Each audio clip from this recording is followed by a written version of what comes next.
The blood on the snow was still steaming. 7:23 in the morning. December 18th, Pinewood, Montana. Temperature 9 degrees below zero. Sarah Carter, 34 years old, wasn't moving. Her daughter Lily, 7 years old, was hiding under the porch frost, already crystallizing on her eyelashes. Vincent Russo's black Mercedes had disappeared 2 miles down Highway 91 tire tracks, cutting through fresh powder like scars. The cold didn't care about tragedy. It pressed down on everything equally: the dead woman in the yard, the terrified child beneath rotting wood planks, the ravens circling overhead, waiting for whatever came next. Pinewood had seen its share of violence. Mining towns always did. But this was different. This was calculated. The kind of violence that announced itself, demanded witnesses, left messages in the arrangement of limbs, in the pattern of blood spray across virgin snow. Lily's fingers had gone numb 20 minutes ago. She'd stopped shivering. Never a good sign when the mercury dropped this low. Her mother's voice still echoed in her skull, the last words Sarah Carter would ever speak. "Get under the porch, baby. Don't come out no matter what you hear. Don't come out until the bad man leaves." Lily had obeyed, listened to her father's boots crunching through ice, heard the first blow, the wet crack of bone meeting metal, counted 17 more impacts before silence swallowed everything except her own heartbeat and the wind. She waited. 5 minutes. 10. The Mercedes engine fading to nothing, swallowed by distance and the vast indifference of Montana winter. Only then did Lily move, joints, stiff small body emerging from darkness into gray morning light. Her mother lay face down 15 feet from the porch steps. Snow around her head had turned the color of cranberries, spreading in a halo that kept expanding, melting through layers of white until it hit frozen earth beneath. Lily's knees buckled. She crawled forward, her Vietnam veteran grandfather's surplus jacket dragging through powder. The jacket was 3 sizes too big, sleeves rolled up 6 inches, but it was warm and it smelled like someone who'd loved her once. She reached her mother's wrist, pressed 2 fingers against skin already cooling. Her grandfather had taught her this before he died. Check the pulse. 2 fingers. Count to 10. If you don't feel anything, check the neck. Be sure. Nothing. Lily's breath came in short gasps now, panic overriding the survival training that had kept her silent under the porch. She tried the neck. Still nothing. Sarah Carter's eyes stared at nothing, frost already forming on the corneas. Lily's 7-year-old brain couldn't process death the way adults did, couldn't accept the finality, the absolute cessation. She shook her mother's shoulder. "Mama, wake up. We have to go inside. It's cold. You'll get sick, Mama, please." The body didn't respond. Bodies never did. The highway sat 1.2 miles due east through forest and ravine. Lily stood, legs shaking from cold and shock, and the primal understanding that staying here meant dying. Her father would come back. He always came back. And when he did, she needed to be gone. She needed help. Adults, police, someone bigger than a 7-year-old girl who weighed 45 pounds soaking wet. She ran. The forest closed around her like a fist. Pine branches, heavy with snow, dumped their loads as she crashed through underbrush, soaking her jeans, filling her boots with ice. Her grandfather's jacket caught on thorns and low branches, but she kept moving, kept pushing forward, because stopping meant the cold won, and the cold was patient, and the cold didn't care if you were 7 or 70. It took everyone eventually. Her lungs burned. The air was so cold it felt like breathing glass shards. Each inhale scraped her throat raw. Each exhale created clouds of vapor that hung in still air before dissipating. No wind down here in the trees, just silence and the crunch of her small boots breaking through snow crusts, leaving a trail any tracker could follow. She didn't care. Let them follow. Let someone find her before her father did. The ravine appeared without warning. 1 second she was running through relatively flat forest floor, the next she was tumbling down a 40-degree slope, body cartwheeling through space, impact after impact against frozen ground and exposed rocks. She hit the bottom hard, all air, leaving her lungs in a rush that left her gasping like a landed fish. Blood in her mouth, copper taste mixing with the clean bite of winter. She'd bitten her tongue during the fall. Lily lay there for 30 seconds, maybe a minute. Time lost meaning when your body screamed and your brain fuzzed with cold and trauma. But Highway 91 was close now. She could hear the occasional truck rumbling past, diesel engines grinding through low gears on the mountain grade. Civilization. Help. A chance. She climbed. Her hands were so cold they'd stopped hurting, which meant frostbite was setting in. Her grandfather had warned her about this too during their winter survival lessons in the backyard. When it stops hurting, that's when you're losing pieces of yourself, darling. That's when you run out of time. She didn't feel her fingers anymore as they clawed at frozen earth and exposed tree roots. Didn't feel her feet as they found purchase on ice-slick rocks. Her body moved on autopilot, 7-year-old determination overriding every signal that screamed, "Stop, you're dying, stop." She crested the ravine's edge and sprawled onto the shoulder of Highway 91. 18-wheelers roared past, buffeting her with wind and diesel fumes and the promise of warmth somewhere inside those massive cabs. She tried to stand. Her legs wouldn't cooperate. Tried to wave her arms. They moved in slow motion, heavy and unresponsive. A truck's air horn blared. Lily looked up through ice-crusted eyelashes and saw chrome and headlights bearing down on her, saw her own death approaching at 60 miles per hour, and couldn't make her body move fast enough to escape it. The motorcycle came from the south, appearing between her and the truck like something conjured from desperation and prayer. A 1982 Harley-Davidson FLH Midnight Blue with chrome that caught morning light and threw it back in defiant flashes. The rider was massive, 6'2", 210 pounds of weathered muscle and old scars wrapped in leather and denim.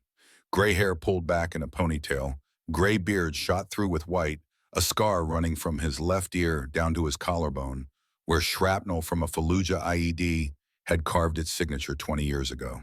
Jackson Morrison, 68 years old, Desert Storm veteran, Hells Angels Road. Captain for 45 years, hadn't been planning on saving anyone this morning. He'd been heading to Bear's garage for coffee and the kind of silence that only other old warriors understood. But the universe had different plans. It always did. The truck driver saw the motorcycle and the man and the girl all at once, slammed on his brakes, sent his rig into a jackknife that tore rubber off 18 wheels and left black marks on asphalt for 200 yards. Hawk, that's what the brothers had called him since Vietnam, when his vision had saved their unit from ambush, more times than anyone could count, didn't hesitate.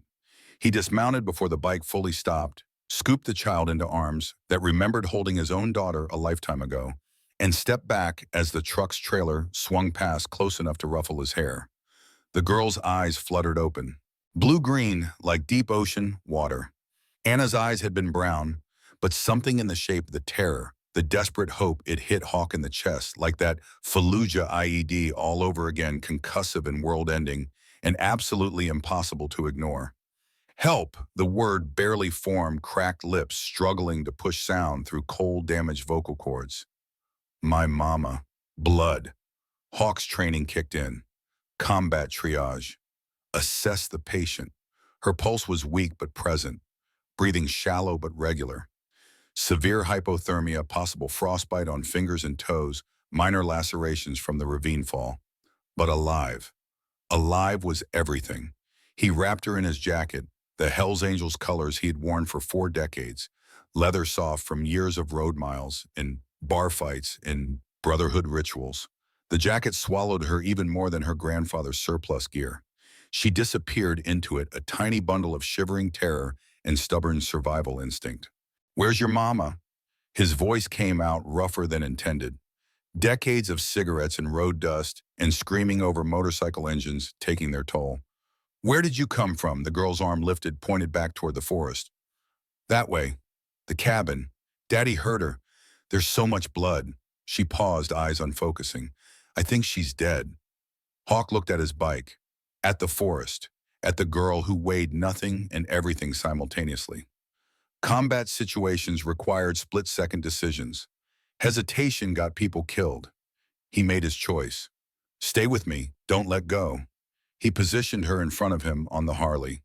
Her small body pressed against his chest, his arms forming a cage around her as he gripped the handlebars. The bike roared to life, 1,200 cc's of American engineering responding to his touch like the old friend it was. They left the highway, followed tire tracks and small boot prints, back through forest, back toward whatever waited in that cabin. The ride took 8 minutes, long enough for Hawk to catalog every detail of the situation. The girl's breathing had stabilized, body heat beginning to return now that she was out of the wind. She hadn't let go of his jacket's lapels, Small fists clenched so tight her knuckles had gone white. She hadn't cried. That worried him more than tears would have. Kids cried. Kids who'd been through too much sometimes forgot how. The cabin appeared through trees like a bad dream materializing. Single-story weathered wood satellite dish on the roof and a Ford pickup in the driveway with Montana plates and rust eating through the wheel wells. And in the front yard, surrounded by snow that should have been white but wasn't, Sarah Carter's body lay exactly where her daughter had left it. Hawk killed the engine. The silence that followed felt heavy enough to crush mountains. He dismounted, helped the girl down, watched her small form trudge toward her mother with mechanical steps that suggested shock had finally overridden adrenaline. He followed boots crunching through snow, eyes scanning for threats because old habits died hardest. Sarah Carter had been beaten to death with something heavy and metallic, tire iron maybe, or a crowbar.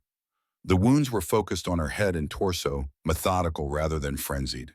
Whoever did this had meant to kill, had taken their time, had made sure. Hawk knelt, checked for pulse, even though 15 years of combat had taught him what death looked like. Nothing. Body temperature suggested she'd been gone at least 90 minutes. The cold made estimating difficult, but the lack of any lividity meant recent enough that the killer might still be close. The girl stood 3 feet away, staring at her mother with eyes too dry and too still. Hawk had seen that look before. Fallujah. Kabul. The faces of kids who'd watched their parents die in drone strikes and checkpoint shootings and the thousand small violences that war brought to civilians. That look said something inside had broken, and gluing the pieces back together would take more than time and therapy. Would take miracles.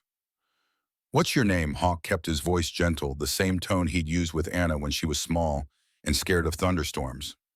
Lily Carter. "I'm 7. The words came out flat recitation rather than conversation. "That's my mama. Sarah Carter. She's 34, was." She paused, was 34. Hawk pulled out his phone. Ancient flip model, military-grade durability, no fancy features. He dialed 911, kept his eyes on Lily, watched for signs of collapse. The dispatcher answered on the second ring. "I need police and EMTs at 4847 Forest Creek Road. Female victim deceased, signs of blunt force trauma. Child present, approximately 7 years old, suffering from exposure and shock. Send everyone." He gave the rest of the details, mechanically, coordinates and descriptions, and everything the professionals would need. Then he made a second call, this one, to a number he'd memorized 40 years ago and never forgotten. "Bear, it's Hawk. We got a situation. Big one. Forest Creek cabin 4 miles off Highway 91. Bring the brothers. All of them." The voice on the other end didn't ask questions. 40 years of brotherhood meant trust ran deeper than words. "Be there in 15. Hawk pocketed the phone and looked at the snow around Sarah's body. His years as road captain had taught him to read scenes the way trackers read forests. And this scene was screaming a message for anyone with eyes to see. Drawn in the snow near the body, traced with a gloved finger or maybe a stick, was a symbol every criminal in 5 states recognized. A snake wrapped around a $sign head, swallowing its own tail. Vincent Russo's signature. Hawk's jaw tightened. Russo owned half of Pinewood Casino's hotels, 3 restaurants, and enough politicians to make prosecution impossible. He ran drugs through Montana, Wyoming, and Idaho, used his legitimate businesses to launder money for cartels operating out of Mexico and points south. And apparently when people got in his way, he handled problems personally. Lily stood motionless, her small frame outlined against snow and pine trees in the kind of bleak midwinter light that turned everything gray. Hawk moved to her side, didn't touch her, just stood close enough that she'd know she wasn't alone. "Your daddy did this?" Lily nodded. "Daddy said Mama was going to tell secrets. Daddy said people who tell secrets have to be taught lessons." Her voice cracked on the last word. "I hid like Mama told me. I hid and I listened and I didn't come out. Good girl." Hawk's throat felt tight. Hiding was smart. "You did exactly right," Daddy said. Lily's hands twisted together, fingers working against each other in nervous patterns. "Daddy said he's coming back for me. Said I'm valuable. Said bad people will pay money for me." Her eyes lifted to meet Hawk's, and the terror in them could have shattered stone. "I don't want to go with the bad people. Please don't let them take me." Something in Hawk's chest cracked open, a place he'd thought sealed after Anna's funeral 12 years ago. He knelt, got down to Lily's eye level, let her see his face and whatever promise lived there. Nobody's taking you anywhere. You hear me, nobody. The sound of sirens cut through winter silence. Red and blue lights strobed through trees, painting snow in colors that looked like arterial spray. Two sheriff's cruisers pulled into the drive, followed by an ambulance, and then three more vehicles that Hawk didn't recognize. The cavalry had arrived for whatever that was worth. Sheriff Tom Bradley emerged from the first cruiser, all 55 years of him wrapped in department-issued brown and tan.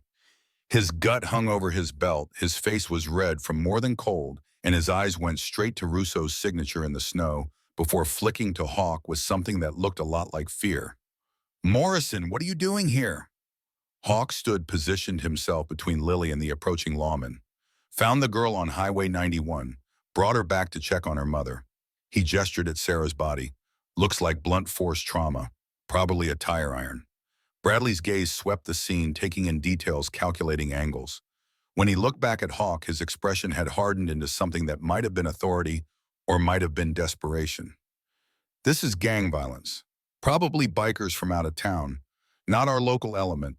That symbol in the snow says different." Bradley's face reddened further. "I don't see any symbol, just snow." The deputies behind Bradley shifted uncomfortably. One was young, maybe 25, with honest eyes and hands that kept drifting toward his service weapon like he wasn't sure what to do with them. The other was older, harder, with the look of someone who'd made too many compromises and stopped caring about the weight. Neither of them spoke. Hawk felt his own hands curl into fists. 45 years in Hell's Angels had taught him when to fight and when to strategize. This was a strategy moment. "Fine. No symbol. Just make sure you investigate thoroughly, Sheriff." Bradley opened his mouth to respond, but the sound of motorcycles rolling in from the north cut him off. 7 Harleys appeared through the trees, engines rumbling like gathering thunder. Bear Washington led the pack, 6'5", 260 pounds, a former Army Ranger, wrapped in leather and muscle that defied 62 years of hard living.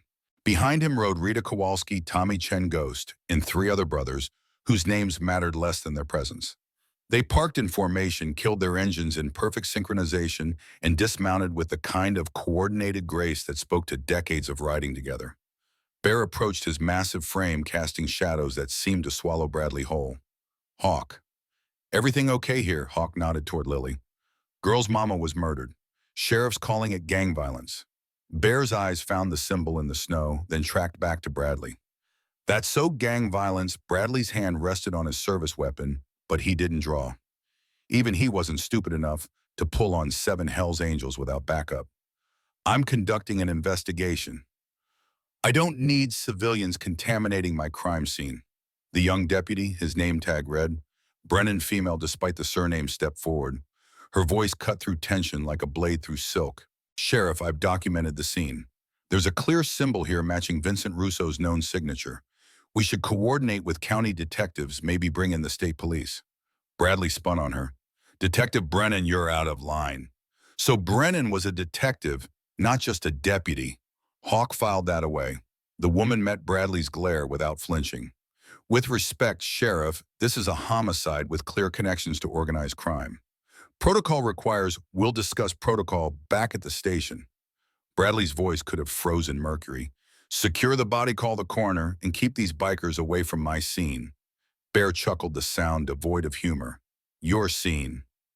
That's interesting. Didn't realize you owned Forest Creek Road." The standoff stretched seconds, bleeding into minutes. Hawk watched Lily from the corner of his eye, saw her small form trembling despite the layers of jackets. Hypothermia was still a risk. So was shock. The EMTs stood by their ambulance, uncertain whether to approach with half a motorcycle chapter blocking access. Hawk made another split-second decision. He turned to the paramedics, waved them forward.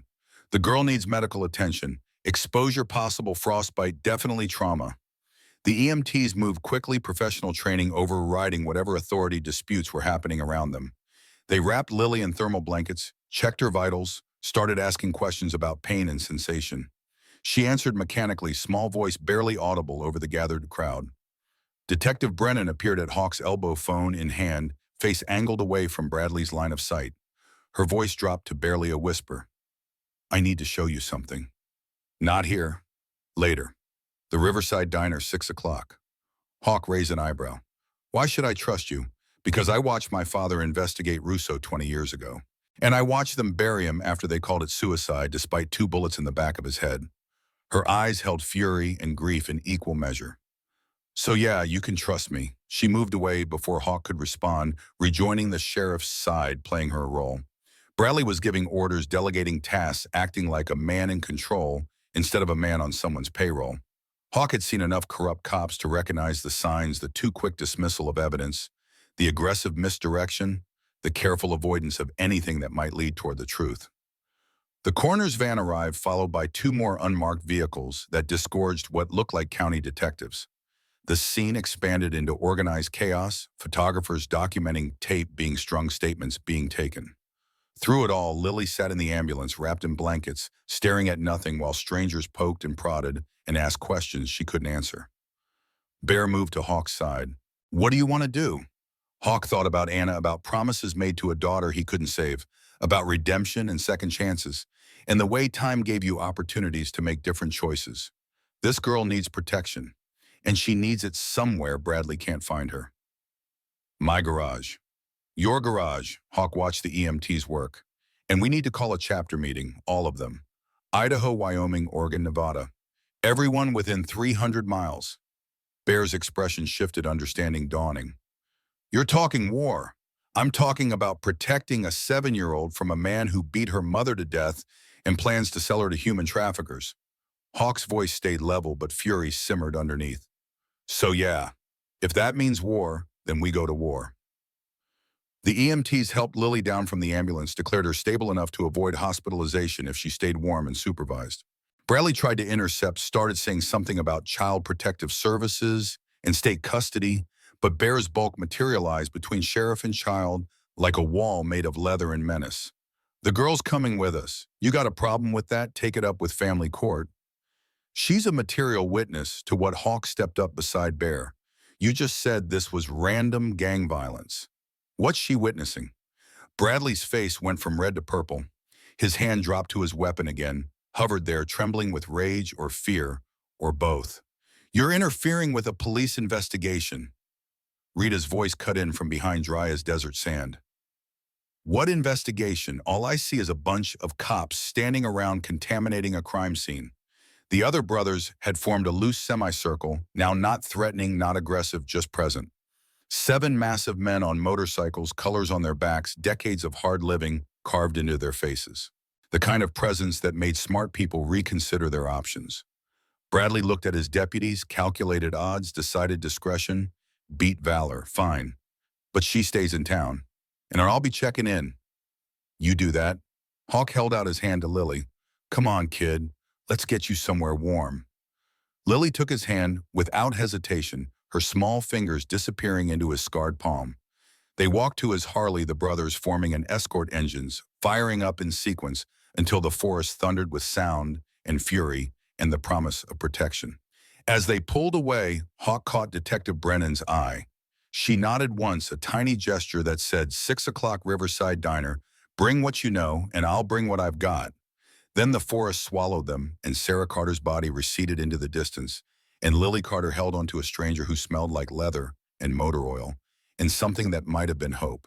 Bear's garage sat on the south end of Pinewood, a converted warehouse with space for 30 motorcycles, tools, worth more than most people's houses, and enough scavenged parts to build a dozen bikes from scratch.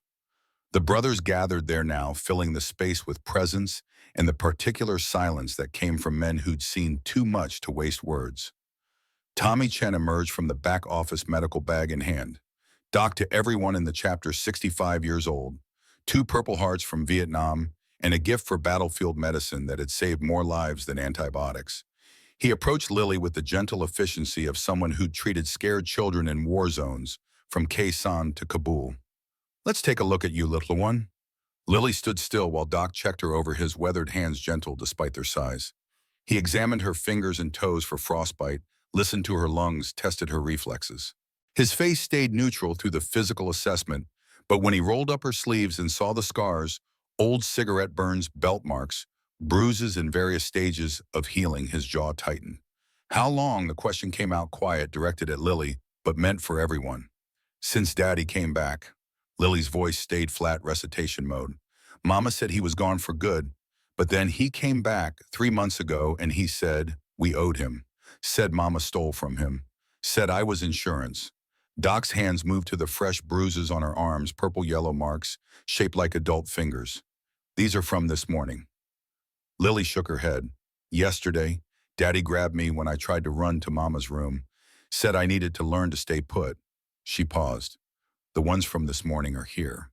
She lifted her shirt, revealed bruises across her ribs, dark and spreading, from when I fell in the ravine. Ghost materialized from the shadows.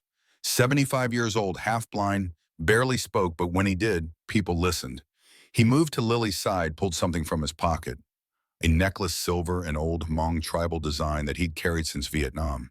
He placed it around Lily's neck with hands that trembled from age but steadied with purpose. Protection. His voice rasped from decades of cigarettes and silence. My daughter wore this, Saigon 1975. She didn't make it out. But this did. The small ones, they carry big spirits. You'll need it. Lily touched the necklace, her first real gesture of engagement since the highway. It's pretty. It's more than pretty. Ghost's milky eyes focused on something beyond present moment. The small ones see what we miss. Remember that. Rita finished her inspection of the Harley Hawk had ridden, wiping grease from her hands with a rag that had seen better decades. Bike solid. Cylinder 2's running a little rough, but nothing that won't keep until tomorrow. She looked at Lily, her expression softening in ways it rarely did. Kid needs clothes. Real ones, not hand-me-downs 3 sizes too big. Bear was already on his phone, speaking in the low tones that meant chapter business. He ended the call, pocketed the device, turned to face the assembled brothers. Everyone's mobilizing. Idaho's sending 50, Wyoming's sending 75. Oregon and Nevada chapters are discussing how many they can spare without leaving their territories vulnerable. Should have 200 brothers here by tomorrow noon. For a kid, one of the younger members spoke up, tattoos covering arms that had never seen military service, confusion written across features too smooth to have witnessed real violence. Bear's expression could have carved granite. For a kid, for the principle, for what's right. He looked around the garage, meeting every eye. Russo beat this girl's mother to death in front of her. Plans to sell her to traffickers. That's not happening. Not in our town. Not while we're breathing. The younger brother nodded, properly chastened. Rita snorted, returned to her workbench, started organizing tools with the kind of focused energy that meant she was processing information and planning contingencies. Doc finished his examination, pulled a small bottle from his bag, handed it to Hawk. Acetaminophen. Children's dose. Every 6 hours if she's in pain. Keep her warm, keep her fed, watch for signs of delayed shock or infection in those burns. Hawk pocketed the bottle, kept his eyes on Lily. She'd found a spot on a workbench, was drawing and spilled motor oil with her finger, creating patterns that looked random until you studied them and saw the shape of a woman lying in snow. A girl hiding beneath wooden planks. Symbols that might have been letters or might have been screams rendered visual. Bear approached his bulk somehow unthreatening, despite dimensions that had terrified lesser men. We need to talk strategy. Russo's connected, sheriff's in his pocket, probably half the county commissioners. We can't just roll up and take him out. Lily's head turned at Russo's name. Her hand stopped mid-pattern. Daddy said he has friends. Said nobody can touch him because too many important people owe him favors. She resumed drawing, her voice dropping to barely audible. Said that's why Mama couldn't leave. Said nobody would believe her anyway. Hawk moved to the workbench, crouched so he was eye level with Lily. What else did your daddy say? Lily's fingers traced the outline of her mother's body, adding details, shading areas where blood had pooled. Said there's a meeting. December 20th, 9 at night, warehouse 7. She reached into her grandfather's jacket, pulled out a business card, creased and stained, but still legible. Found this in Daddy's car when he left me alone. Thought maybe it was important. Hawk took the card, examined it under fluorescent lights. Heavy stock, embossed lettering. Viktor Komarov, import, export. A phone number with a Russian country code. An address in Seattle. And handwritten on the back in the kind of precise script that suggested either education or obsessive control. Deck 20, 9 p.m. W7. 200K confirmed. Final offer. 2 Hoyo. $100,000 for a 7-year-old child. Hawk's hands wanted to crush the card into pulp, wanted to find Russo and introduce him to the kind of violence men like Hawk had learned in deserts and mountains and places where rules didn't reach. But violence wasn't the answer. Not yet. Not when it might endanger the girl further. Bear read over Hawk's shoulder, his expression darkening with each word. Trafficking. Human fucking trafficking. That's a federal crime. We call FBI, they'll handle it. And how long before Russo's lawyers get him out? Hawk tucked the card into his vest pocket. How long before he disappears and the girl ends up in a foster system that won't protect her? So what's the play? Hawk thought about his daughter, Anna, about arriving home from deployment to find her grave, already filled her belongings, already donated her room, already emptied like she'd never existed. Thought about the promises he'd made too late, the second chances that never came, the weight of failure that never lifted no matter how many miles he rode or how many battles he won. The play is, we keep her safe until the meeting. Then we crash it, extract evidence, and hand Russo to authorities with enough proof that even his lawyers can't save him. That's 48 hours from now. Lot can happen in 48 hours. Then we make sure nothing does. Hawk stood addressed the assembled brothers. We need rotating watch schedules. 3-man teams, 4-hour shifts. Nobody approaches the garage without being cleared. We stock up on supplies, food, medical, ammunition if it comes to that. And we start gathering intelligence on Russo's operation, his properties, his people. Rita looked up from her workbench. I can pull building permits and property records. See what we're dealing with in terms of locations and layouts. Doc began organizing his medical supplies, separating trauma gear from routine first aid. I'll coordinate with friendly doctors, make sure we have access to treatment if things go sideways. Bear's phone rang. He answered, listened, his expression shifting through surprise to grim satisfaction. He ended the call, looked at Hawk. That was Idaho chapter president. They're not sending 50, they're sending 300. Every brother who can ride plus support vehicles for those who can't. 300. Added to the numbers from other states, they'd have close to 1,000 brothers converging on Pinewood by tomorrow afternoon. An army in leather and denim riding for a 7-year-old girl they'd never met, because that's what Brotherhood meant when stripped of pretense and reduced to essential truth. Lily had finished her drawing. She climbed down from the workbench, approached Hawk with steps that seemed steadier than an hour ago.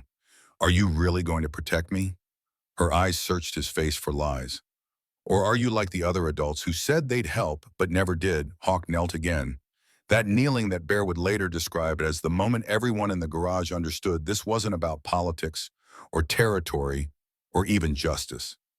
This was about a man who'd failed his own daughter, finding a chance to not fail someone else's. I don't make promises I can't keep. Hawk pulled his wallet from his pocket, extracted a photograph worn soft from years of handling. This was my daughter, Anna. She'd be 31 now if she'd lived. Lily took the photo, carefully studied the girl captured in time, brown hair, brown eyes, a smile that suggested she'd known love before darkness found her. What happened? I was deployed when she needed me. Came home to a funeral. Hawk's voice stayed level despite the weight pressing on his chest. I couldn't save her, but I can save you, and I will. Lily handed back the photograph, but Hawk shook his head. You keep it. She would have wanted you to have it. You look like her. Same age as when I left for Desert Storm. The garage door rattled, then opened. Detective Sarah Brennan entered out of uniform civilian clothes that did nothing to hide the service weapon holstered at her hip. She surveyed the assembled bikers, the child wrapped in leather jackets, too large, the atmosphere of controlled fury and protective determination. I wasn't sure you'd come. Hawk checked his watch. It's only 5:30. Couldn't wait. Brennan pulled a USB drive from her pocket. I have something you need to see. Sarah Carter was more than a random victim. She was Russo's accountant, had access to everything, money laundering records, trafficking, ledgers, victim, names and destinations. She reached out to me 3 days ago, said she was ready to testify, had evidence that could bring down Russo's entire operation. And he found out. Bear's statement rather than question. Brennan nodded. She texted me this morning at 6:50, said Russo knew, said he was coming for her, said she'd hidden backup files where he'd never find them. Her phone went dead at 7:05. By the time I got there, Bradley had already declared it gang violence and started destroying evidence. Lily spoke up, her voice cutting through adult conversations like a blade. Mama had a safe under the floorboards in her closet. Combination was my birthday. 0413. Everyone turned to look at her. Brennan pulled out her phone, started typing. If Bradley hasn't found it yet, we might be able to retrieve those files. But we'd need access to the cabin, which is now a sealed crime scene. Ghost chuckled from his shadowed corner. Been breaking into sealed crime scenes since before you were born, detective. Want me to show you how it's done? Brennan smiled, the expression transforming her face from stern authority to something younger and fiercer. I think we can work together on this, but we need to move fast. Bradley's thorough when it comes to covering Russo's tracks. Hawk's phone buzzed, unknown number. He answered, listened to silence and heavy breathing that eventually resolved into a voice he'd heard before in briefings about organized crime and community threats. You have something of mine. Vincent Russo's words carried the particular arrogance of men who'd never faced real consequences. Return her by midnight, or I come get her. And I won't come alone. She's not a thing. Hawk's response came out flat, devoid of the fury that wanted to bleed through. And she's not yours. She's my daughter, my blood, my property. Return her or people you care about start dying. The call ended. Hawk looked at the assembled brothers at Lily, who'd heard every word, at Detective Brennan, who was already calculating angles and strategies. 48 hours until the trafficking meeting, midnight tonight until Russo's deadline. And somewhere in Pinewood, a man who'd killed his wife and planned to sell his daughter was gathering forces. Bear broke the silence. So that's how it is. That's how it is. Hawk lifted Lily, settled her on his hip the way he used to carry Anna before deployments and distance made that impossible. We hold the line, no matter what. Outside, the Montana winter pressed against garage walls, indifferent to human drama, patient, in the way only geology and weather could be patient. Inside, 7 bikers in 1 cop and a 7-year-old girl who'd seen her mother murdered began planning a war that would either save a child or destroy them all. Lily's fingers found the Hmong necklace Ghost had given her, traced its patterns, while adults discussed guard rotations and weapon inventories and the 1,000 details that separated survival from death. She didn't understand everything they were saying, but she understood enough. These strangers with their scars and their motorcycles and their gruff voices had chosen to stand between her and darkness, had chosen to fight when flight would have been easier. Small ones see what we miss. Ghost prophecy echoed in the garage's shadows. Lily Carter, 7 years old, orphaned and traumatized and hunted, saw clearly what the adults around her might have forgotten. Sometimes the difference between evil winning and good surviving came down to simple choice. The choice to care when caring was dangerous. The choice to protect when protection might cost everything. And sometimes, rarely, the universe gave broken people second chances to make different decisions. Hawk set Lily down, pulled his leather jacket tighter around her small shoulders. The Hells Angels' colors draped her like a flag, like a promise, like armor against whatever came next. 48 hours, 2 days, 115,000 seconds between now and the moment they'd either win or lose everything that mattered. The war had begun. 9:40 p.m. December 18th. Vincent Russo's penthouse occupied the Silver Pine Casino's top floor, 3,000 square feet of marble, and desperation masquerading as success. He paced the length of windows overlooking Pinewood's main street, phone pressed against his ear, hard enough to leave impressions, cocaine residue still visible around his nostrils despite compulsive wiping. The voice spoke Spanish, each syllable carrying the bored menace of men who'd dissolved bodies and slept soundly. 72 hours, Vincent. $5 million. No extensions, no negotiations, no mercy. I have a deal in place. Russo's reflection stared back from glass, 44 years old. Expensive suit, unable to hide the desperation eating him alive. Komarov's confirmed. 200,000 for merchandise, then I flip his shipment for 800 more. You'll have your money. If we don't, we take the casino. Then we take your fingers, one joint at a time, starting with pinkies. The Sinaloa enforcer's voice carried the particular disinterest of someone who'd delivered this speech so many times it had lost novelty. Your mother won't recognize what remains. The call ended. Russo hurled his phone across imported Italian tile, watched it shatter, felt nothing. His hands shook as bourbon splashed into crystal, 3 fingers down, fast 3 more immediately. The high from this morning's line had crashed hours ago, leaving behind familiar companions, Paranoia raged, the gnawing certainty that walls were closing from every direction. His gaze found the photograph on the mantel. 7 years ago, courthouse wedding, Baria Carter, smiling beside him with baby Lily wrapped in pink blankets.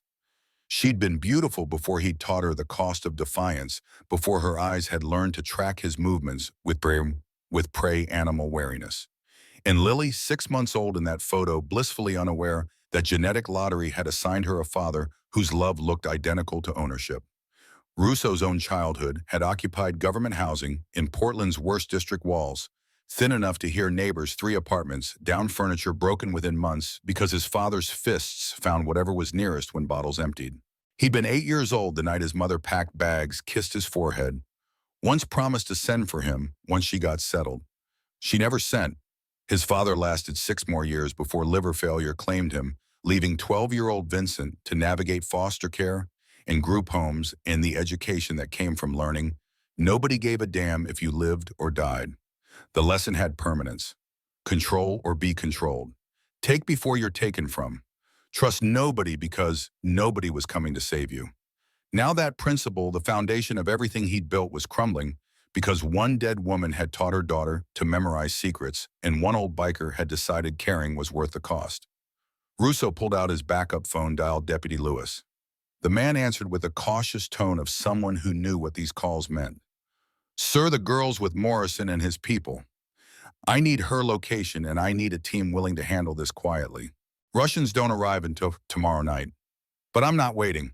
Sheriff Bradley won't authorize. I don't need Bradley's authorization. I need 12 men who follow orders and keep mouths shut afterward." Russo's voice climbed toward hysteria's edge. "You provide that or explain to your bookie why you can't pay $40,000 on college basketball." The silence carried calculation and surrender in equal measure. 2 hours. I'll have your team. Bear's garage smelled like motor oil and coffee, and the particular safety that came from spaces where broken things got fixed. 2 hours after Russo's midnight deadline had passed without incident, the Brotherhood gathered to process what the night's silence meant and prepare for battles still ahead. Bear Washington stood at the main workbench, his 6'5" frame casting shadows that seemed to swallow the fluorescent lighting.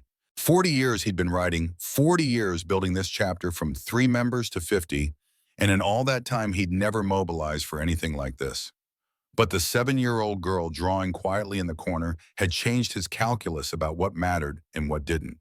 Hawk approached with 2 coffee mugs, offered one. Midnight came and went. No contact from Russo, no sign of Lewis's tactical team. They're regrouping. Or they're planning something we haven't anticipated. Bear accepted the coffee, took a long drink. 48 hours until Komarov's meeting. Between now and then, Russo's going to make another move. The 2 men stood in comfortable silence, the kind that came from decades of friendship forged in circumstances where trust meant survival. They'd served together, bled together, buried brothers together. Hawk knew Bear's patterns the way musicians knew instruments they'd played for lifetimes. "You're thinking about them again." Hawk's observation, not question. Bear's jaw tightened. "Anna and Jake. Can't help it when we're protecting a kid. Makes me think about the ones I failed to protect." The story came out slowly, each word costing something that would never be repaid. Bear had been a different man 2 decades ago. Successful businessman on paper, functional, alcoholic in reality, using fists when words failed him. His wife Rebecca had endured it for years, making excuses, hiding bruises, believing the promises that always preceded the next beating.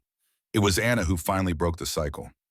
8 years old, standing in their kitchen doorway, while Bear screamed at Rebecca about dinner being late, about disrespect, about whatever justification drunk men invented for violence. Anna had picked up the phone with small hands that shook but didn't hesitate, dialed 911, spoke words no child should have to say. "My daddy's hurting my mommy. Please come help us." The police arrived in 6 minutes. Bear was arrested, spent that night in county jail, sobering up and realizing what he'd become. The court proceedings took 3 months, domestic violence charges, mandatory counseling, 6-month sentence that the judge suspended on condition of anger management and 0 contact with family. Rebecca filed for divorce the next week, filed restraining order that prohibited Bear from coming within 500 feet of her or the children, Filed for full custody with supervised visitation only if he completed treatment and maintained sobriety for 1 year. Bear completed the treatment, maintained sobriety, wrote letters every week asking for chance to apologize, to make amends, to prove he'd changed. Anna and Jake returned every letter unopened. Rebecca's lawyer made it clear the children wanted no contact with the man who'd terrorized their mother for years. That was 7 years ago. Anna would be 28 now, Jake 25. Bear had no idea if they'd finished college, if they were married, if he had grandchildren somewhere who'd never know his name. He sent birthday cards every year to addresses he found through skip tracers. They were never acknowledged. The Hells Angels gave me purpose after I lost everything. Bear's voice came rough with emotion he rarely showed. Running this chapter, helping people escape the violence I used to create, that's my penance. Not redemption. Can't earn redemption for what I did. Just penance. Lily had approached on silent feet, small presence barely noticed until her hand touched Bear's knee. The 7-year-old who'd witnessed her own mother's murder looked up at the massive biker with eyes too old for her age. Bad people don't help strangers. Her statement carried the particular wisdom that came from survival. Bad people don't tell the truth about being bad. Maybe you're not bad anymore. Bear's eyes welled with tears he hadn't shed since the divorce papers arrived. He lowered himself to one knee, that gesture he'd learned from Hawk, making yourself small for frightened children, and met Lily's gaze directly. Maybe not anymore, but I was, and I'll spend the rest of my life proving that past doesn't have to be future.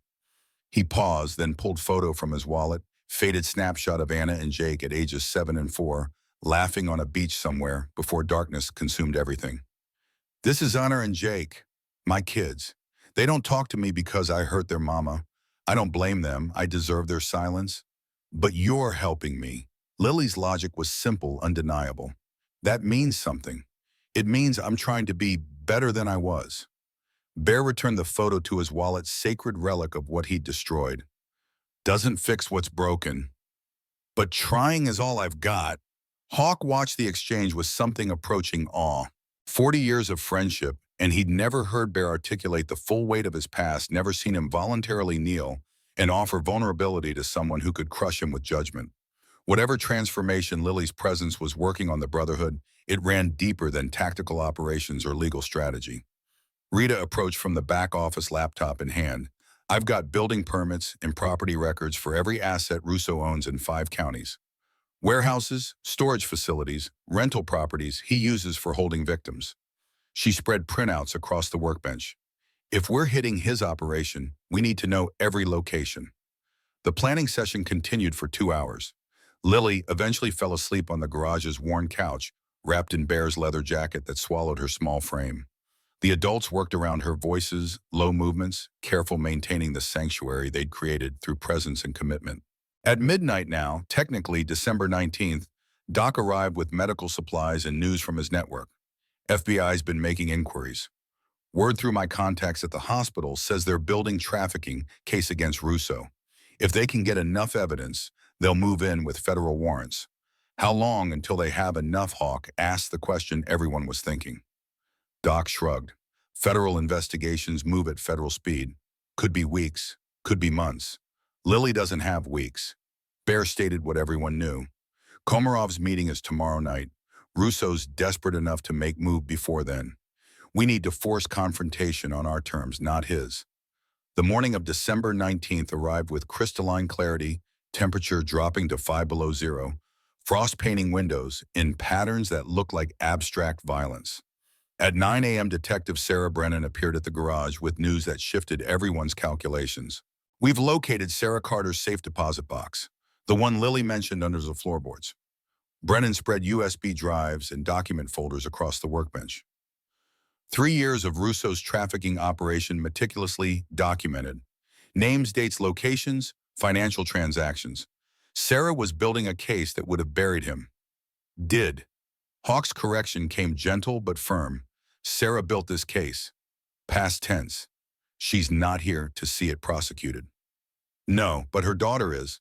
Brennan looked at Lily, who'd woken and was watching the adults with her characteristic stillness. And this evidence gives us leverage we didn't have yesterday. The planning session resumed with new energy.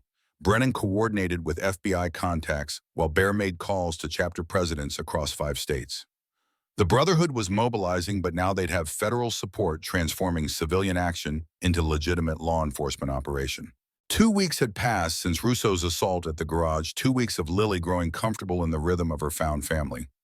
When Margaret Walsh from the support group suggested the jazz concert at Riverside Park, outdoor event, public space, hundreds of witnesses, Lily had looked to Hawk for permission, with eyes that asked whether normal life was possible again. Hawk had wanted to say no, wanted to keep her locked in the garage where Guns and Brotherhood could maintain perimeter.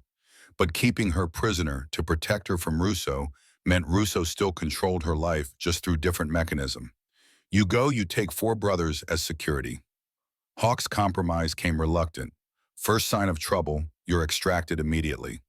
The December afternoon carried unseasonable warmth, temperature climbing to 45 degrees sun, painting the park in gold that made everything seem possible. The band played smooth jazz from portable stage, couples swayed on grass. Children chased each other through adults who smiled and remembered when life felt that simple. Margaret spread blanket, unpacked sandwiches, poured lemonade from thermos, while Lily sat cross-legged and watched musicians coax magic from brass and strings. 4 brothers maintained loose perimeter, casual positioning that looked random but created overlapping fields of observation. This is nice. Lily's words came soft, almost wondering. I forgot things could be nice. Margaret's hands settled on her shoulder, gentle pressure that offered connection without demanding response. Nice is what you deserve. Nice is what we fight to protect. The music shifted to livelier tempo, people clapping along, and Lily joined small hands, finding rhythm, laughter bubbling up from somewhere she thought Russo had killed. For 17 minutes, she was just a 7-year-old girl at a concert, trauma relegated to background noise instead of consuming everything. Then she saw him. Russo emerged from the crowd, not stumbling. Drunk this time, but controlled, calculated, the version of him that was somehow more terrifying than rage. His expensive suit was immaculate, his movements precise, his face arranged in expression that might pass for a concerned parent if you didn't know what lived behind the mask. Lily, his voice carried false warmth that made her skin crawl. Baby, I've been looking everywhere for you. Margaret stood, immediately positioned herself between man and child. Mr. Russo, you need to leave. There's a restraining order. That expired 3 days ago. Russo's smile never reached his eyes. My lawyer filed the paperwork. I have every right to see my daughter. The 4 security brothers were moving, closing distance, but Russo had chosen his moment, well surrounded by civilians, cameras everywhere, witnesses who'd see only father trying to reach his child. Violence here would play differently than an empty warehouse or isolated cabin. Come here, Lily. Russo extended his hand. Let's go home and talk about this like family. Lily's hand found the Mong necklace Ghost had given her, traced its protective patterns, while her brain calculated options with tactical awareness her grandfather had drilled. Running would create scene. Screaming would make her look hysterical. Adults who didn't know the truth would see concerned father and difficult child. She stood slowly, Margaret's hand on her shoulder, tightening in silent, don't do this. But Lily had learned survival meant sometimes walking toward danger to control how it unfolded. I'll talk, not go home. Talk here where people can see. Her 7-year-old voice carried steel her mother had forged through 34 years of surviving this man. Russo's mask slipped for half a second, rage flashing before control reasserted. Fine. Let's walk over there, away from the music. His hand closed around her arm, not hard enough to bruise where witnesses could see, but tight enough that she felt bone grinding against his grip. He pulled her toward the parking lot, towards his Mercedes, toward the trunk she knew could swallow her, and everything would end the way her mother had ended. Margaret grabbed his other arm. Let her go. You're hurting her. Russo's response was single fluid motion, pivot shove, watching 68-year-old woman stumble backward over the blanket and collapse in a heap that made several witnesses gasp. The 4 security brothers broke into run phones out, calling for backup. And from the parking lot's opposite end, Bear Washington's Harley appeared with the particular thunder that made people turn and look and understand something was about to change. Bear dismounted before the bike fully stopped, his 6'5" frame closing distance with surprising speed. But his face carried something witnesses hadn't seen before. Not rage, not the warrior readiness, that defined biker stereotype. Something quieter, something that looked like sorrow mixed with absolute determination. Let the girl go, Russo. Bear stopped 10 feet away, hands visible, posture non-threatening despite size that could have ended this through pure physical dominance. You. Russo's recognition carried venom. The biker trash who thinks he's her savior. I'm not her savior. Bear's voice stayed level conversational almost. I'm just someone who believes children deserve better than being property. She's my daughter. My blood. Russo's grip on Lily tightened until she gasped. You don't get an opinion about my family. Then prove it. Be the father she deserves instead of the monster you've chosen to be. Bear took single step forward, then stopped. I know what it's like to fail the people you love, to hurt them when you should protect them. I was you, Russo, drunk, angry, convinced the world owed me something. You don't know anything about me. I know desperate men make desperate choices.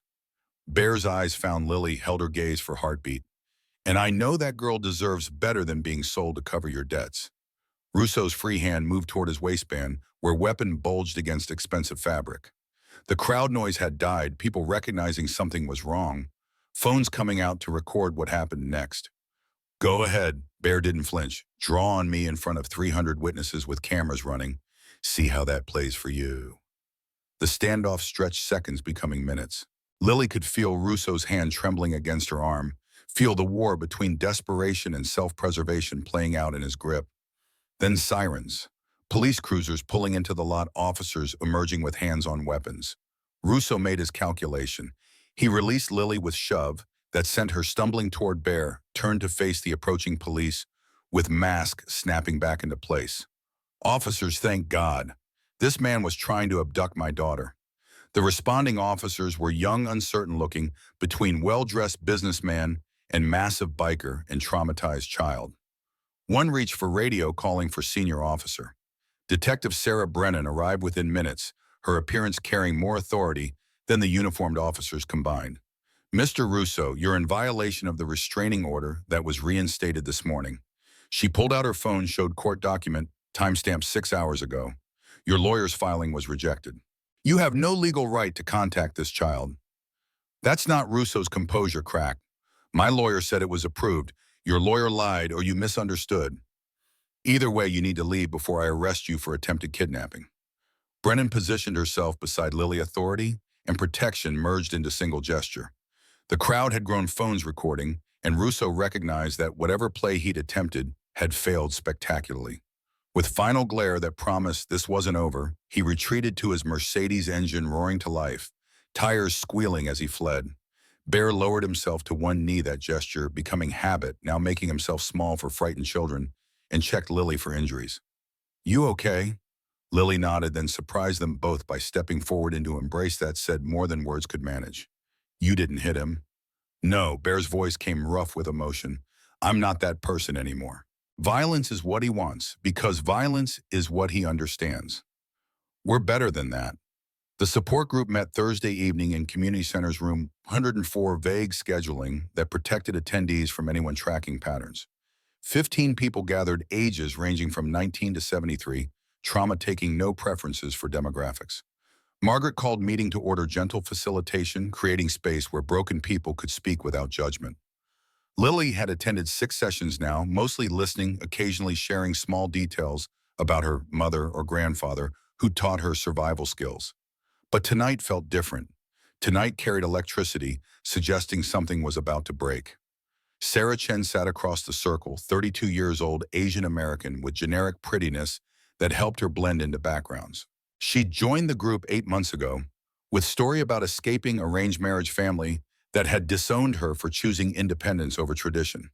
Her sharing had always hit the right notes, vulnerable but not too detailed, traumatic but never quite specific enough to verify.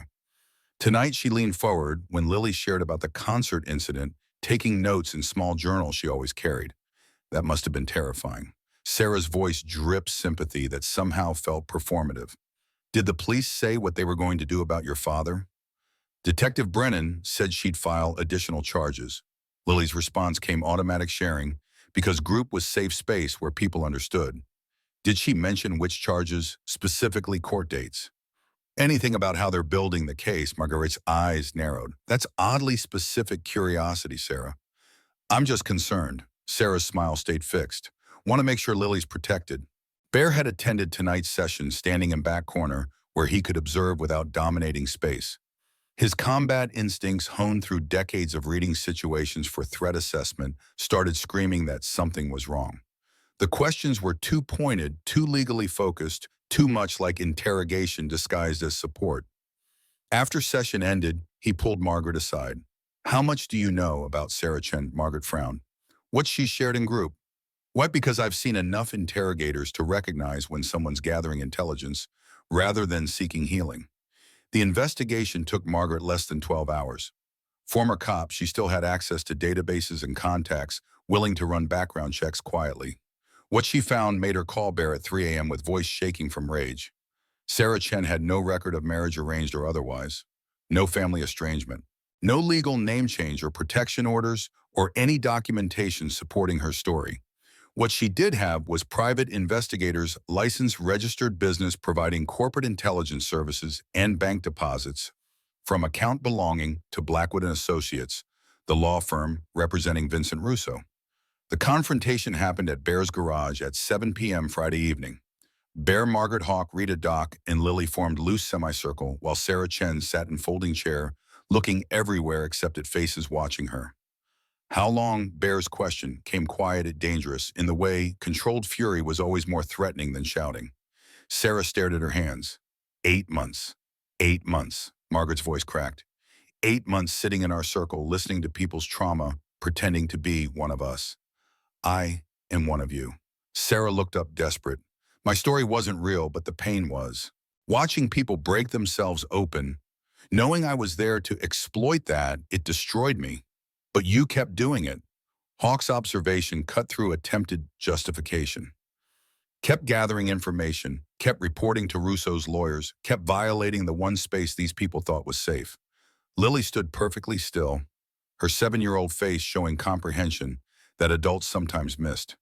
You told my daddy about our plans, about Hawk and Bear and everyone helping me. Sarah flinched like she'd been struck. I didn't have choice. They paid me.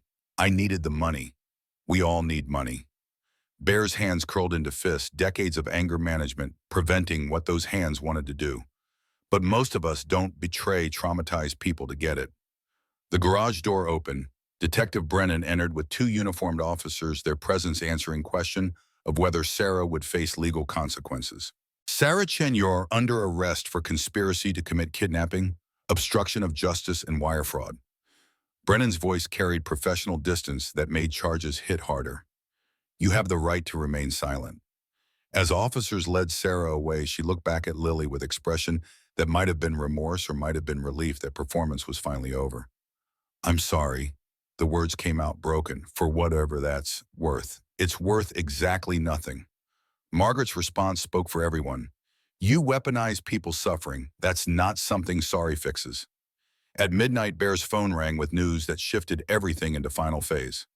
Chapter presidents from Idaho, Montana, Wyoming, Oregon, Nevada had confirmed final numbers. 3,000 brothers staged at rally points across 5 states waiting for green light to converge on Pinewood. The largest mobilization in Brotherhood history, all of it, for a 7-year-old girl who sat at Bear's workbench, drawing pictures of the people who'd chosen to protect her. Bear looked at those drawings, portraits of Hawk, Rita, Doc, Ghost, Margaret himself. Each face rendered with enough detail to suggest Lily had been studying them, learning features, documenting everyone who'd stood between her and darkness. This one's you. She held up portrait that captured Bear's weathered face, the particular sorrow that lived in his eyes. You look sad, but also strong. Sad because of things I can't fix. Strong because I'm trying anyway. Bear accepted the drawing, studied his own face through 7-year-old's perspective. Thank you for this. You're welcome. Lily returned to her work, adding new portrait, small girl, surrounded by large men, all of them facing toward her protective circle that would hold against anything. The radio crackled with confirmation from staging areas. All teams ready. 3,000 bikes, fuel-topped off riders rested, waiting for order to move.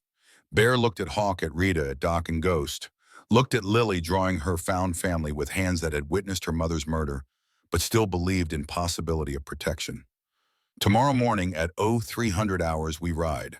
Bear's voice carried across the garage. 3,000 brothers converging on Pinewood. We're going to show this town what happens when good people stop tolerating evil. In Komarov's meeting, Hawk asked, tomorrow night, 2100 hours.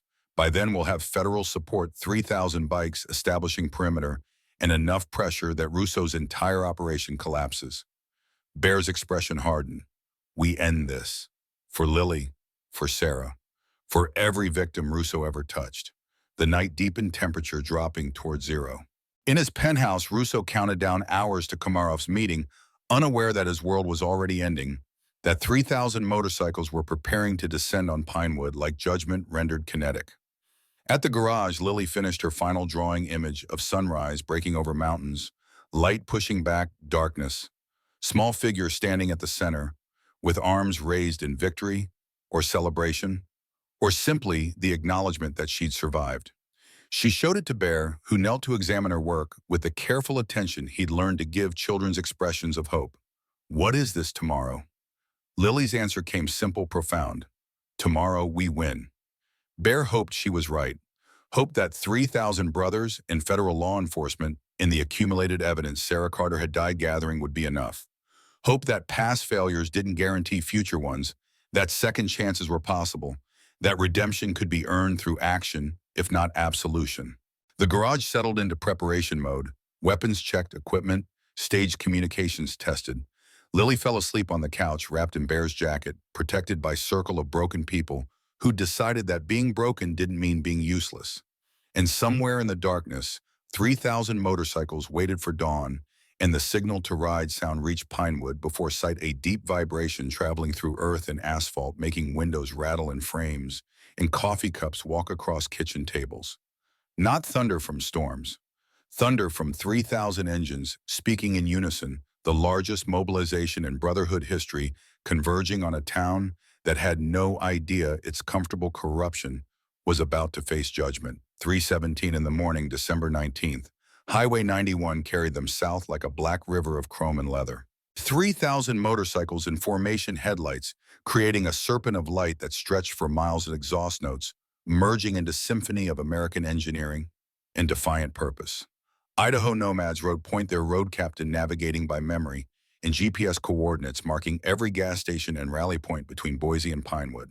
Behind them came Wyoming Free Souls, Montana Sinners, Oregon Iron Brotherhood, Nevada Night Riders, and contingents from chapters so distant, their arrival suggested coordination transcending geography and touching something closer to calling.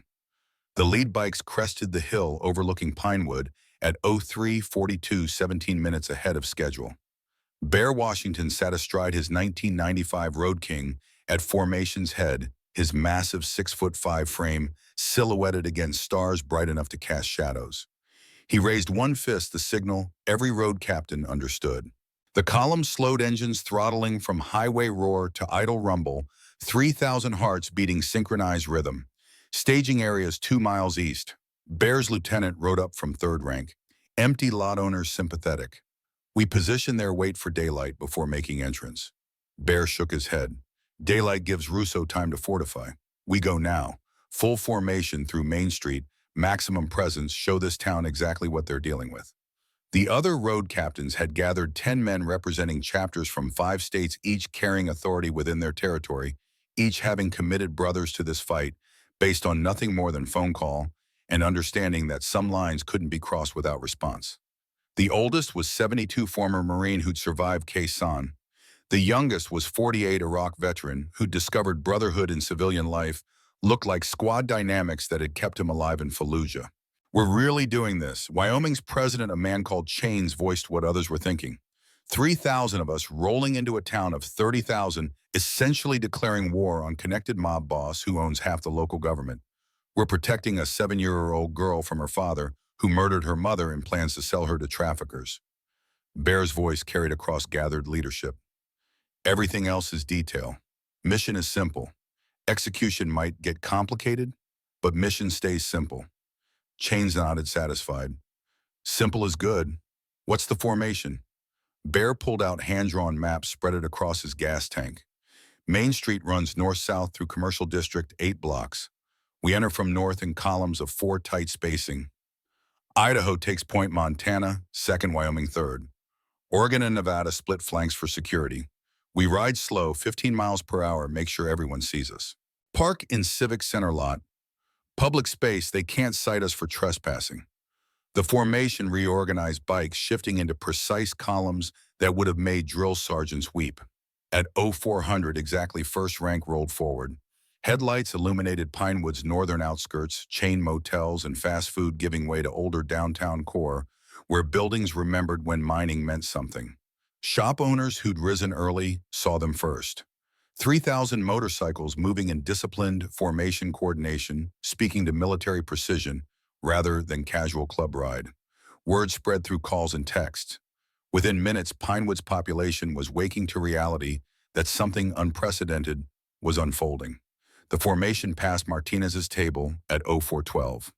Jenny Martinez stood in her restaurant window, still wearing uniform she'd been spat on in just days ago, watching army of men in leather roll past like judgment rendered kinetic.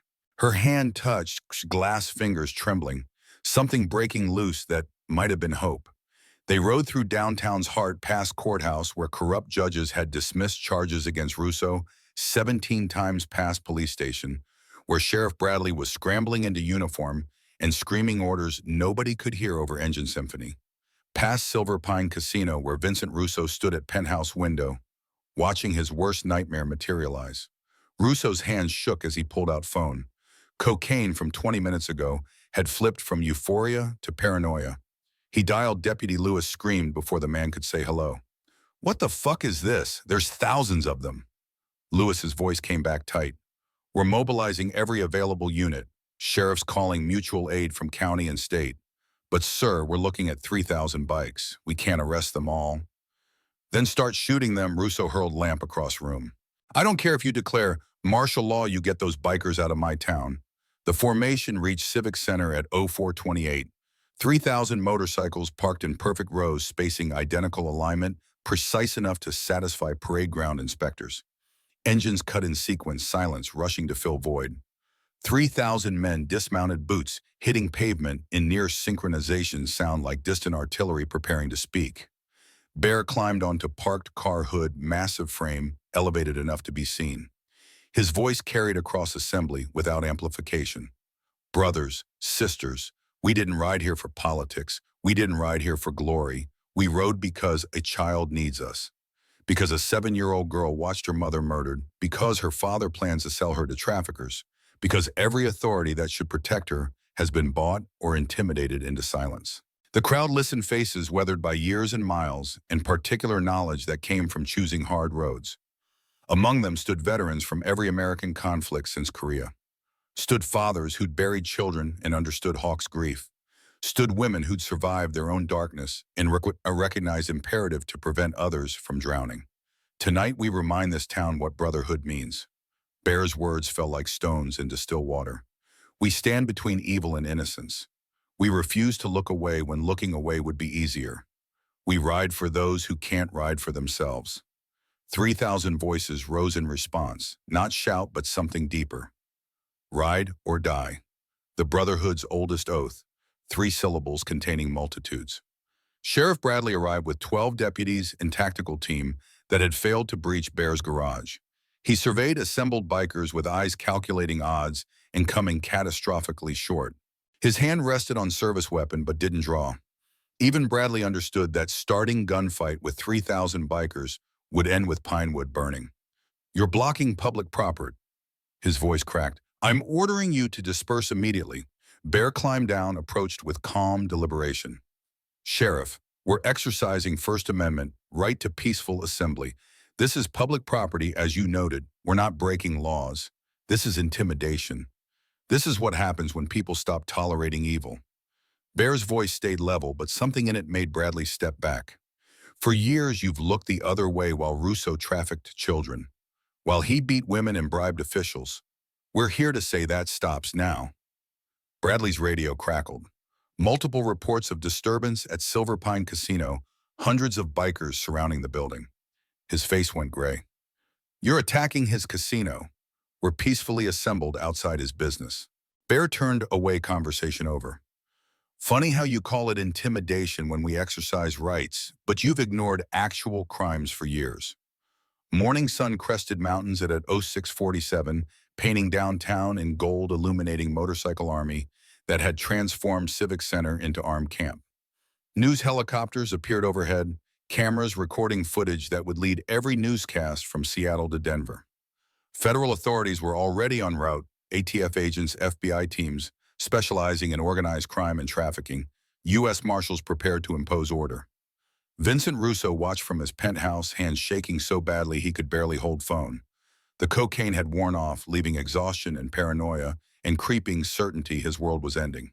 He dialed Komarov's number. The voice answered in Moscow accent. "Vincent, I'm watching news. Very dramatic, your biker problem. I can still deliver." Russo's desperation bled through. "Meeting tonight, Warehouse 7.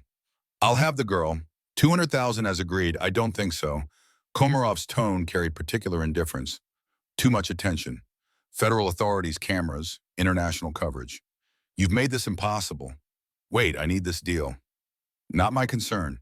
The call ended with finality of door slamming on remaining hope. At 9 a.m., Catherine Thompson's law office received emergency call from court clerk. Judge Martha Reeves was convening the extraordinary session regarding Russo restraining order case. All parties to appear at 1100 hours. Catherine made 3 calls in rapid succession. First to Detective Brennan, who'd been coordinating with FBI teams. Second to Hawk, who was maintaining watch over Lily at secure location. Third to phone number she'd been saving for exactly this moment, Linda Hayes in Portland, Oregon. The woman who'd been Linda Morrison 40 years ago answered on second ring. "Is it time? It's time." Catherine's voice stayed steady despite stakes. "Can you be here by 11? I've been packed for 3 days." Linda's response carried steel forged through decades of survival. "I'll be there." The Pinewood Courthouse occupied the town's geographic and moral center, a building that had witnessed a century of justice and injustice in roughly equal measure. By 10:30, the gallery was packed media, federal agents, bikers who'd come to witness townspeople who sensed history unfolding. Russo entered at 10:50 with Gerald Blackwood, an entourage of assistants, his expensive suit unable to hide exhaustion and desperation. He took his seat at defendant's table, surrounded by lawyers whose fees could have fed families for years. Catherine entered at 10:55 with Hawk Detective Brennan, a woman in her 60s who moved with particular carefulness as of someone whose body remembered violence. Linda Hayes wore simple gray dress and carried manila folder containing documentation she'd preserved for 40 years. All rise. Judge Martha Reeves entered, 62 years old, with reputation for brooking no nonsense from either side.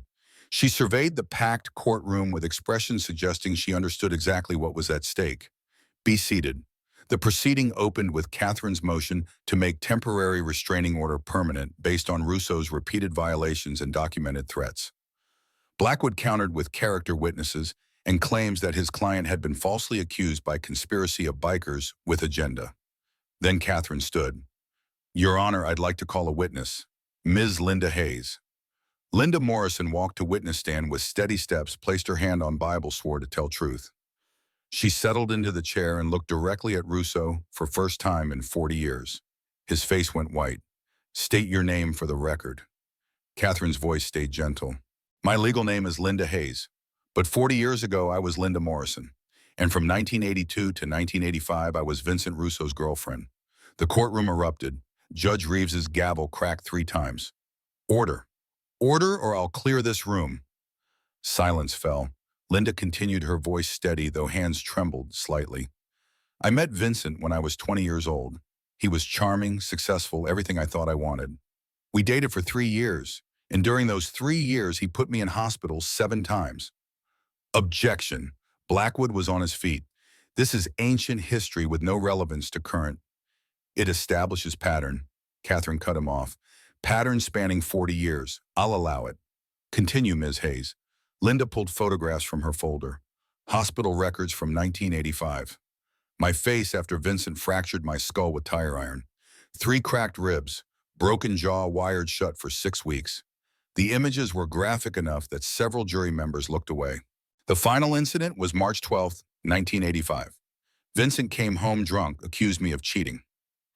I wasn't, and beat me unconscious. When I woke up 3 days later in intensive care, doctors told me I'd been in coma.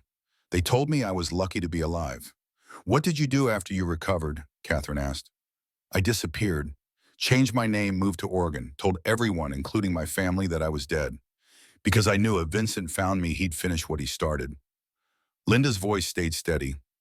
I've lived under assumed identity for 40 years because I was too afraid to exist as myself. Why come forward now? Because I saw news coverage. Saw that Vincent had done to Sarah Carter exactly what he'd done to me. Saw that he was trying to do it to their daughter. Linda looked directly at Russo again. I couldn't let another woman die. Couldn't let another child suffer. Not when I could stop it. Catherine introduced medical records, police reports from 1985, sworn affidavits from Linda's sister confirming the timeline. Blackwood tried to attack credibility, suggested she was lying for attention or money. But documents were irrefutable, and Linda's testimony carried weight of lived experience that couldn't be manufactured. Judge Reeves called recess at 12:30. When she returned at 1 p.m., her expression suggested decision had already been made. I've reviewed all evidence presented today. This court finds clear and convincing proof of ongoing pattern of domestic violence spanning 40 years. Mr. Russo, you are a danger to Ms. Lily Mitchell and to any woman unfortunate enough to enter your orbit. Therefore, I'm granting permanent restraining order. You are prohibited from coming within 1,000 feet of the child, from contacting her directly or indirectly, from making any attempt to exercise parental rights. I'm also referring this matter to FBI for investigation of possible federal charges related to human trafficking. Furthermore, Judge Reeves's gaze found Russo and didn't waver. I'm remanding you to federal custody pending investigation. Bail is denied. You will remain in detention until trial. The gavel fell. Federal marshals moved toward Russo, who stood with expression of man watching his empire crumble. Blackwood was already making calls trying to stop the inevitable, but machinery of justice, once finally engaged, proved difficult to halt. As marshals led Russo from courtroom in handcuffs, he looked back at Lily, who sat in gallery beside Hawk. His expression carried rage and disbelief that the property he'd owned for 7 years had somehow escaped his control. Outside courthouse steps, Catherine held impromptu press conference while federal agents coordinated next phase. The legal battle is won. Tonight we end the trafficking operation. At Bear's Garage, 50 operators prepared for evening's mission. 3,000 brothers maintained presence throughout Pinewood, visible deterrent against any attempt by Russo's organization to interfere. Federal tactical teams coordinated with local leadership, creating operational structure that merged civilian action with official authority. Lily sat at workbench drawing again. Her latest images showed warehouse layout with accuracy suggesting photographic memory or intensive training. Bear studied the drawings with growing respect. Your grandpa taught you reconnaissance? His question came gentle. Lily nodded, said knowing terrain was how small people survived when big people brought wars. This is where Daddy keeps girls before bad people come. She pointed to the specific room. Office section, back corner. That's where the girls are. Hawk examined the drawing. How do you know Mama made me memorize? Said if anything happened to her, I should tell police everything. Lily's finger traced ventilation system. This duct connects to outside. If we open this panel, someone small could crawl through. Absolutely not. Rita's objection was immediate. You're 7 years old. You're not infiltrating a trafficking warehouse. But what if the girls are locked in? What if they're scared? Lily's logic was sound, even if her proposed solution was insane. They won't trust big people with guns, but they might trust someone who looks like them. The adults exchanged glances. Ghost spoke from his corner. Small ones see what we miss. Girls write that victims trust children more than they trust men with weapons. But that doesn't mean she goes inside. What if? Doc's suggestion came slow, thoughtful. We position her in armored vehicle with radio. She talks to the girls through ventilation system, tells them help is coming, keeps them calm while we breach. The compromise satisfied no one completely, but seemed least dangerous of terrible options. Lily would remain in protected position, armored vehicle surrounded by brothers never exposed to direct fire. But her voice transmitted through radio could reach victims and provide reassurance that adult rescue teams might not achieve. At 1700 hours, Bear's phone rang. FBI tactical team leader with final coordination. We've identified 15 victims inside warehouse through thermal imaging. All appear to be in the office section your witness indicated. Russo's people abandoned facility 2 hours ago, probably fled when they learned he was arrested. But Komarov's team arrived at 16:30, 15 armed Russian nationals plus Komarov himself. So they're going through with meeting even though Russo can't deliver Hawk-processed implications. Komarov paid for warehouse access. He's using it to consolidate his own shipment before moving north to Seattle. We've got 16 traffickers and 15 victims. This is the largest bust potential in Montana history. The plan finalized. At 1900 hours, 3 phases would execute simultaneously. Team Alpha 500 bikes would create distraction at Russo's secondary properties, drawing any remaining security. Team Bravo 1000 bikes would establish perimeter around Warehouse District. Team Charlie Hawk Bear, Doc Rita 50 operators would infiltrate with FBI tactical support. Lily rode an armored vehicle positioned 200 yards from target radio equipment, connecting her to tactical frequencies. Her role was specific. Once victims were located, she would speak to them through ventilation system, reassure them in voice that wouldn't trigger additional trauma. The sun set at 1845, darkness descending with December finality. At 1855, team leaders checked in, all positions confirmed. Federal agents coordinating. 3,000 bikers maintaining perimeter that nothing could slip through undetected. At 1900 exactly, phase 1 began. Team Alpha's 500 bikes surrounded Russo's remaining properties, creating enough noise and presence to draw attention. Police units responded, creating chaos that pulled resources away from Warehouse District. In the confusion, Team Bravo established silent perimeter, 1,000 bikes positioned at every exit, every approach creating net that Komarov's people couldn't escape. Team Charlie approached from south, lights extinguished, moving in near silence. The warehouse loomed 60 years old, corrugated metal loading docks that had once served legitimate freight. Lights burned in office section. Vehicles occupied lot, Mercedes BMW's panel van with Russian plates. Hawk signaled halt 20 yards from loading dock. Through night vision equipment, he counted 15 armed men inside, plus Komarov directing operations. Between them and office section were 15 young girls ages 8 to 16 huddled in corner, with expressions suggesting they'd learned hope was dangerous emotion. Lily's voice crackled through radio. "I can see them on the monitor. They look so scared. Stay calm." Hawk kept his voice level. "When we breach, you talk to them. Tell them help is here. Tell them they're going home." The breach happened at 1915. FBI tactical teams blew entrance doors with shaped charges, flooded interior, with light and sound designed to disorient. Bikers streamed through secondary entrances, weapons raised positions taken with efficiency born from military training. Federal agents, on the ground. Nobody moves. The command echoed through warehouse. Komarov's team made decision in that instant, trained Spetsnaz operators choosing to fight rather than surrender. The warehouse erupted into chaos. Muzzle flashes spent brass ringing against concrete thunder of close-quarters combat. Hawk moved on instinct, muscle memory from Fallujah taking over. Controlled pairs into center mass, moving to cover, coordinating with Rita, who operated like extension of same combat organism. The firefight's first phase lasted 90 seconds. When pause came, 3 Russians were down, 2 wounded, rest taking defensive positions. But Komarov himself had moved during chaos, slipped toward office section, where victims huddled. He grabbed nearest girl, maybe 10 years old, used her as shield. His weapon pressed against her temple. "Let us leave or she dies." His accent was thick, but words were clear. "That's not happening." Bear's voice carried absolute certainty. "You heard her. You don't leave here breathing." "Then we have stalemate." Komarov backed toward rear exit, dragging the girl, his men covering the movement. Hawk was moving before conscious thought completed. Flanking position, using machinery for cover angle that would give him shot if Komarov's attention wavered. He keyed radio. "Lily."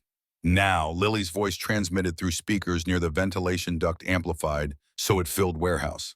"Hi, my name is Lily. I'm 7 years old. I know you're scared. I was scared too when the bad people came." Komarov's head turned fractionally toward the voice, trying to locate source. In that half-second of distraction, 3 things happened simultaneously. Hawk's shot took Komarov in the shoulder, non-lethal but devastating enough to make his weapon hand spasm open. The girl he'd been holding dropped and rolled away with survival instincts, suggesting this wasn't her first violent encounter. An FBI tactical team swarmed remaining Russians with overwhelming force. The firefight's second phase lasted 30 seconds. Then silence returned, broken only by moans from wounded and crying from victims who were finally allowing themselves to believe rescue might be real. But one Russian, younger than others, perhaps 25, faced carrying particular desperation of man with nothing to lose, had maintained position near loading dock. His rifle tracked through chaos found target that made his decision simple. Hawk Morrison, the man who'd started this, who'd protected the girl, who'd brought 3,000 bikers down on their operation. The Russian's finger tightened on trigger, angle perfect for headshot that would end the old biker's interference permanently. Lily saw it through armored vehicle's camera system, saw the rifle saw, Hawk unaware, saw death approaching the man who'd saved her. Her hands moved before thought completed. Emergency release on vehicle door, then she was running small, form moving with speed born from terror and determination. Doc's shout carried across tactical frequency. Lily's out of the vehicle. Someone stop her. But nobody was close enough. Lily crossed 200 yards in 20 seconds, burst through warehouse door, saw the Russian aiming at Hawk and made her choice. No. The word came out as scream, 7-year-old girl, throwing herself between rifle and target body, positioned exactly where the bullet would travel. The shot echoed. Slow motion descended, the particular time dilation that combat veterans experience when violence became inevitable. Lily's small form suspended in air, diving toward Hawk. The Russian's rifle bucking with recoil. The bullet traveling at velocity that made interception seem impossible.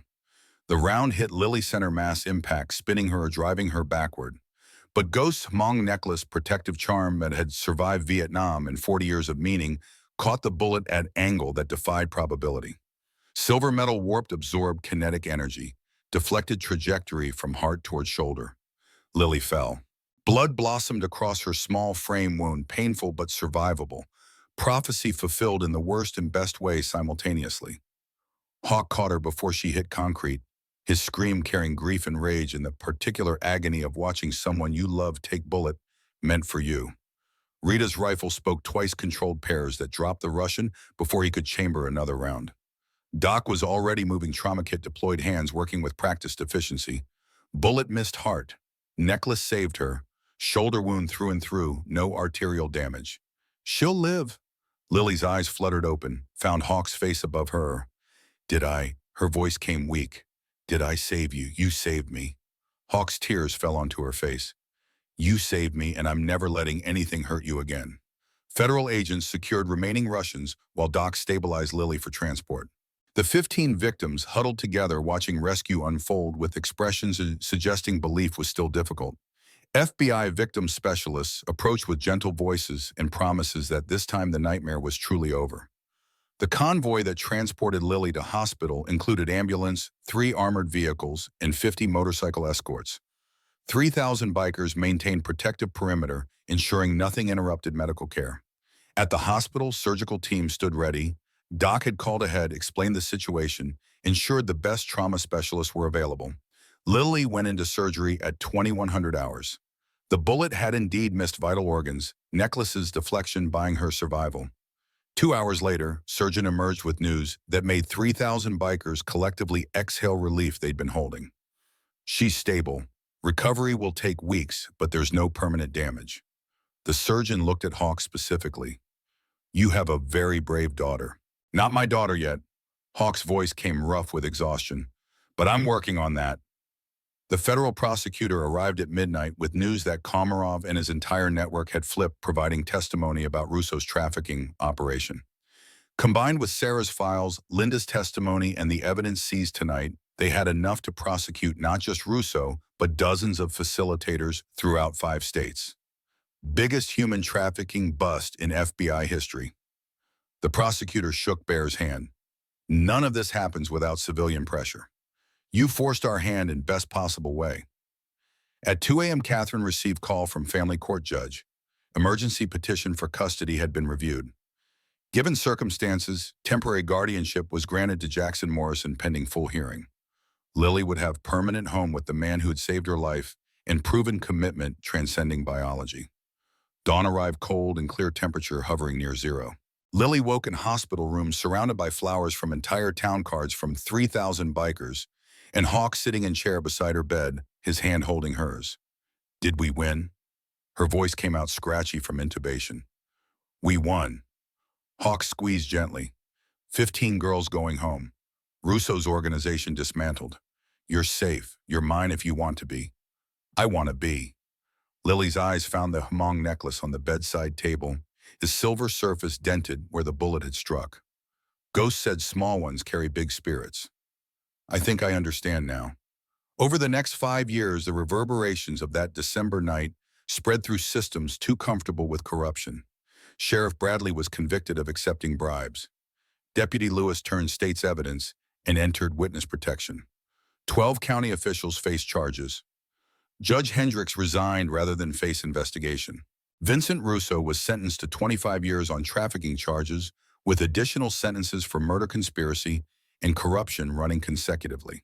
He would die in prison, which seemed appropriate justice for a man who'd dealt in death for 40 years. Komarov and 15 Russian nationals received similar sentences. The trafficking network that had moved hundreds of victims through Montana was dismantled so thoroughly that federal authorities reported 70% drop in human trafficking cases throughout the region. 5 years later, the details had softened, but core remained sharp. Lily Carter Morrison, age 12, stood at podium in Pinewood High School's auditorium. She wore a leather jacket that fit her better now, though still carrying promise of growing into it fully. Around her neck hung Ghost's Hmong necklace, dented silver bearing witness to bullet it had deflected protective charm that had saved her life. Her speech about trauma recovery and helping others had drawn 300 students, faculty, community members. She spoke about the night 3,000 bikers had ridden for her, about the choice to protect, when protection demanded everything, about the transformation possible when good people refused to look away.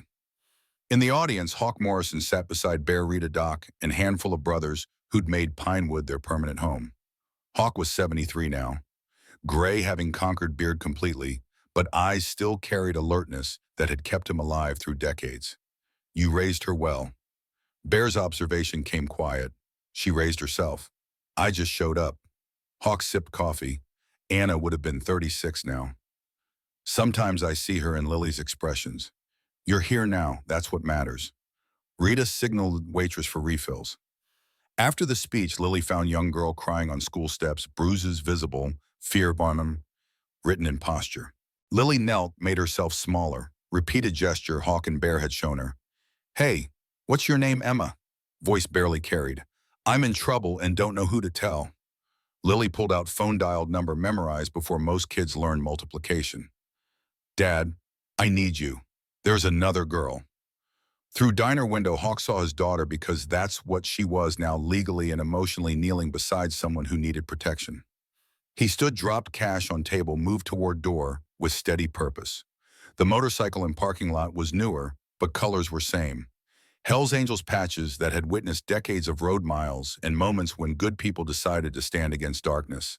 Engine fired with familiar thunder, and Hawk rode toward his daughter and new victim she'd found. The mountains watched, indifferent and eternal. Town continued its business, transformed, but carrying scars. And Lily Carter Morrison, 12 years old, survivor and protector, began process of saving someone else the way she'd been saved, through presence, protection, and absolute refusal to look away. Some stories didn't end. They rippled. They multiplied. They became the kind of truth that changed how people saw the world, reminding them that warriors weren't born from violence, but from choice to protect when protection demanded everything. This was one of those stories, and it was far from over.